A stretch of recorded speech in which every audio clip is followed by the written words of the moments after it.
Well, less than 24 hours before that shooting in Kellogg, a man fired into a crowd at the Gorge campground, killing 2 people and injuring 2 others. This all happened while a music festival was going on just a few hundred yards away. Our Nicole Hernandez was one of the first reporters in Grant County Saturday night after that shooting happened. And Nicole, you actually spoke to several people at the event. What did they tell you?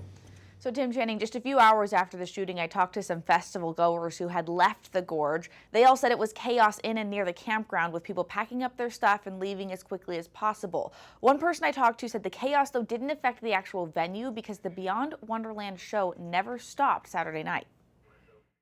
It was packed. People were going crazy. Half the people knew what was going on. The other half were ignorant in an event, thinking they were having a great time while there's someone shooting in the campground. So here's a look at the map of the gorge. You can see the stage in the upper left-hand corner here, and the campground is about a 10-minute walk from there. And that campground is where the shooting happened. The gorge closed one of the campground gates after the shooting, leaving some festival attendees stranded without their stuff. There was a girl who mentioned about how she wasn't able to get even change into warm clothes after the show. As for information from police, they've told us a shooter randomly shot into a crowd at the campsite around 8:25 Saturday night. Witnesses told police the shooter was walking away from the area after the shooting, but police say there were a lot of officers in the area already, so they were able to take him into custody. 2 people died and 3 people were injured, including the shooter. Officers did fire at the man, so now the North Central Washington Special Investigation Unit is taking over the investigation. As for the festival, Beyond Wonderland did end up ending it early, canceling all of Sunday's performances. In the newsroom, Nicole Hernandez, KREM 2 News. And since the shooting, condolences have poured in from artists set to perform at the music festival. Among the most notable, EDM artist Marshmello. They wrote, quote, "Honestly, can't believe this right now. Absolutely heartbreaking thinking about the families and everyone in the community affected by this senseless tragedy." DJ and artist Afrojack also releasing a statement saying, quote, "My thoughts are with the families of those passed away, injured, and the whole community. Never in my life thought this would happen. Be safe, everyone."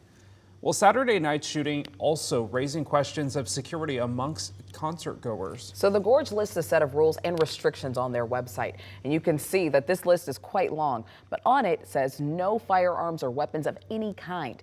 Now, people at the concert also say they did have to go through metal detectors in order to get towards the stage, but that there weren't thorough searches of cars entering the campground.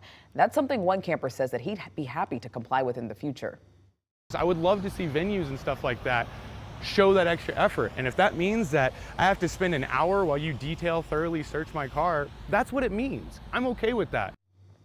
Now, we have reached out to Live Nation, who owns the venue, but we haven't heard back from them at this point. Meanwhile, a petition has been started on change.org asking for adequate security at festivals and large gatherings. It includes demanding metal detectors and professional searches on all people entering a venue, not allow vehicles inside the festival grounds, and asking for a standardized protocol for large event gatherings and festivals. Almost 100 people have signed the petition so far.